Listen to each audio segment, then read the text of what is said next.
To see the connection with these formulas, let's start out by just thinking of what happens if you choose 2 of the 4 5s. Okay, how do you choose? How many ways are there to choose 2 of the 5s in the deck out of the 4 that are there? So we have to choose 2 things out of 4. It's like filling 2 slots. Okay? Now, if we have these 2 slots, this is going to be a card, this is going to be a card. Both of these cards have to be 5s. Well, if we choose this card first, how many choices are there? Well, there are 4 5s from which to choose, so there are 4 choices.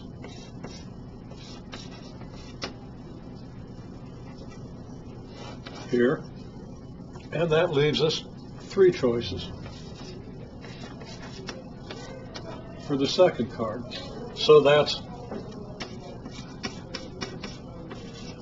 4 times 3 ways to fill the slots.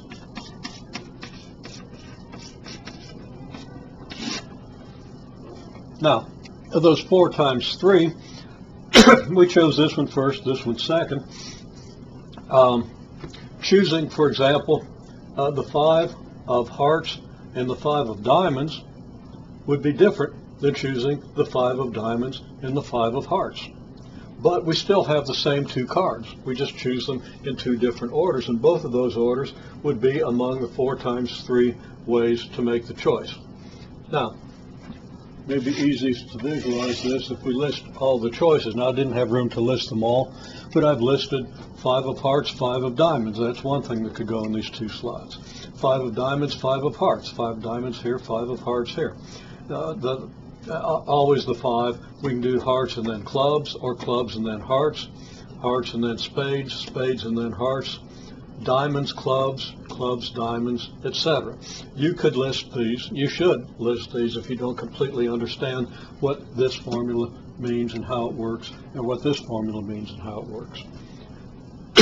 So, if the order doesn't matter, then these 2 are the same, and these 2 are the same, these 2 are the same, these are the same, these are the same, and the remaining possible choices, and actually the only remaining choice is 5 of clubs, 5 of spades, or 5 of spades, 5 of clubs. So there would be 2 more down here. We have then 1, 2, 3, 4, 5, 6, 7, 8, 9, 10, and if you complete it, 11, 12 possible choices. That's our 4 times 3 ways.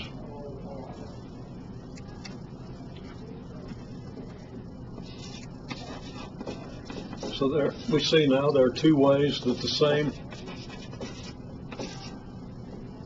2 cards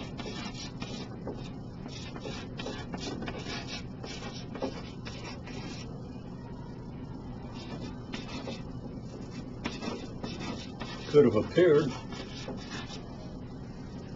I'm going to cross out ways and call this orders. There are 2 orders in which the same 2 cards, 2 orders in which, might as well complete the sentence, 2 orders in which the same 2 cards could have appeared.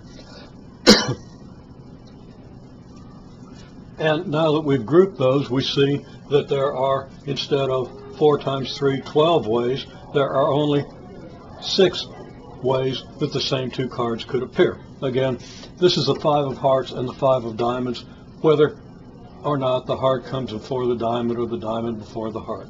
Doesn't matter which card you get first, it's the same 2 cards. So we have groups of 2, and in each group of 2, it's the same 2 cards.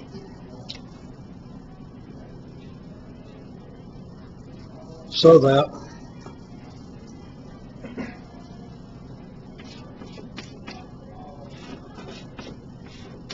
the number of unordered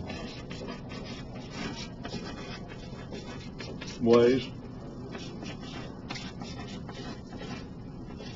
to choose 2 of 4 is 4 times 3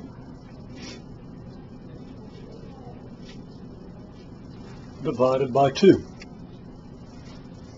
And of course that's 12 over 2 equals 6. Now ordinarily I would want you to divide the 2 into the 4 and get 2 times 3, the way we've done it over here. But I've chosen to show the 12 on the top and the 2 on the bottom simply because if you complete this list, you'll have 12 ways to choose the 2 cards. And you're dividing by 2 because you can group these in 2s in the way that we've seen. So we have 12 over 2 or 6. Now, I'm going to write a couple of things on the board off camera. Okay, how does this connect with the formulas? Well, P of 4, 2, P of nr is n factorial over n minus r factorial, so P of 4, 2 is 4 factorial divided by 4 minus 2 factorial. 4 minus 2 is 2, so we have 4 factorial divided by 2 factorial. 4 factorial divided by 2 factorial, and using the same ideas we have here, 4 factorial is 4 times 3 times 2 times 1. 2 factorial is 2 times 1. That leaves us, when we divide this out, with 4 times 3. That's the number of ways to fill the slots in order. Now, what about C of 4, 2? Well, we're going to have 4 factorial. R is 2, so we're going to divide by 2 factorial times 4 minus 2 factorial. Now, let's just eliminate, or hide that 2 factorial for a minute, and we see that we've got 4 factorial over 4 minus 2 factorial, same as what we have up here, 4 factorial over 4 minus 2 factorial. And then we also have the 2 factorial. Now, we've seen that 4 factorial over 4 minus 2 factorial is 4 times 3. So this is 4 times 3 divided by, well, the 4 times 3 again is 4 factorial over 4 minus 2 factorial. We divide that by 2 factorial, and that's going to be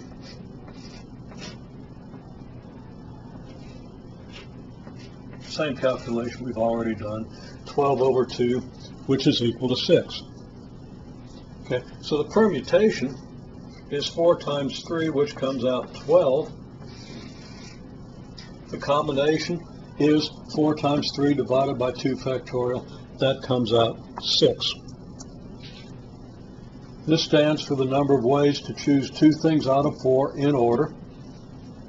This stands for the number of ways to choose 2 things out of 4 where the order doesn't matter.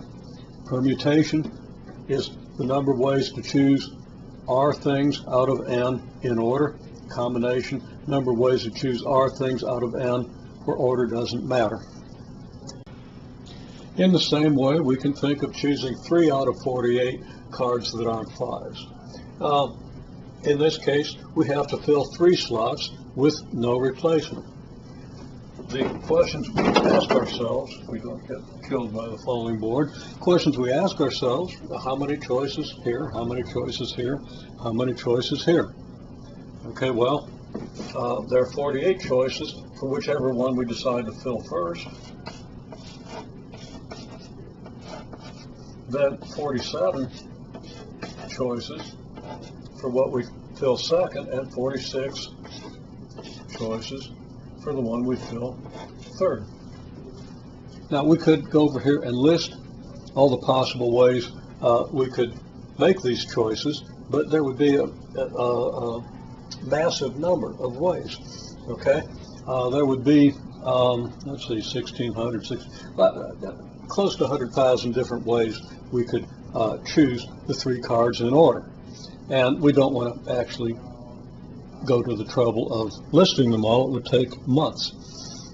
Okay, so we don't list these, but we know that there are 48, 47, 46 choices. So there are 48 times 47 times 46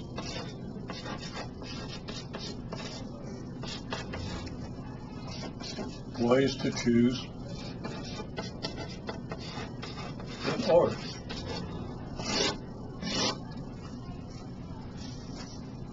And of course, we can multiply that out. Then let me stop here and do the permutation. What is P of 48, 3? That's 48 factorial over 48 minus 3 factorial,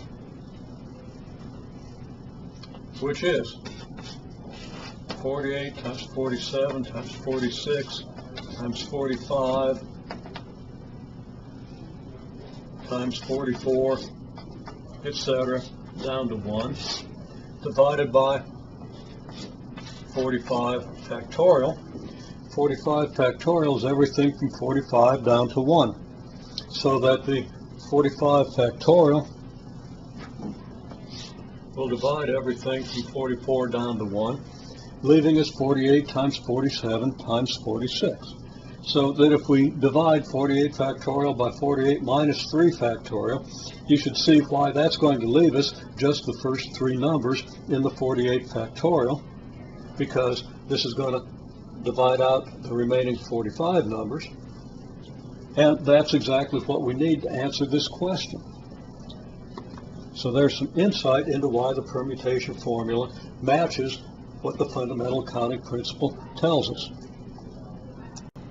Now, every choice of 3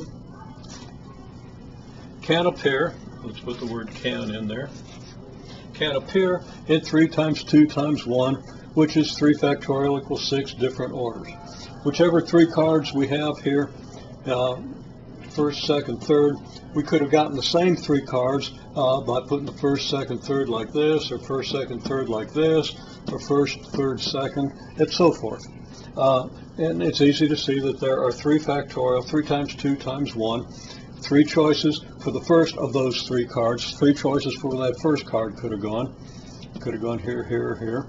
3 choices for where, 2 choices left for where the second card goes. Whichever place the first one went, there are 2 choices for the second, and only 1 choice for where the third card goes. So there are 6 possible orders in which the same 3 cards could be chosen.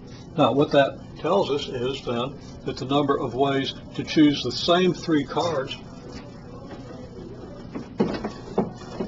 is not the P of 48, 3, the 48 times 47 times 46 ways, but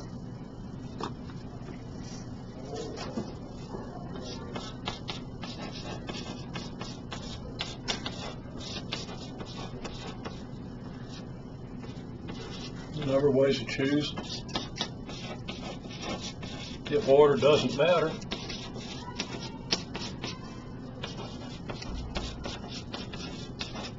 is P of 48, 3 divided by 3 factorial.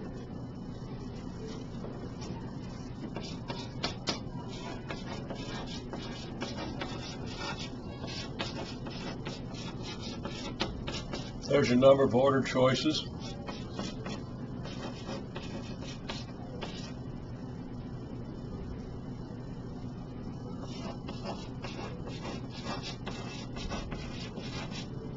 Number of ways a given unordered choice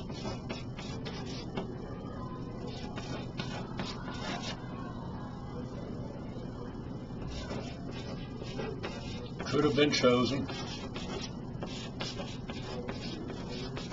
in order.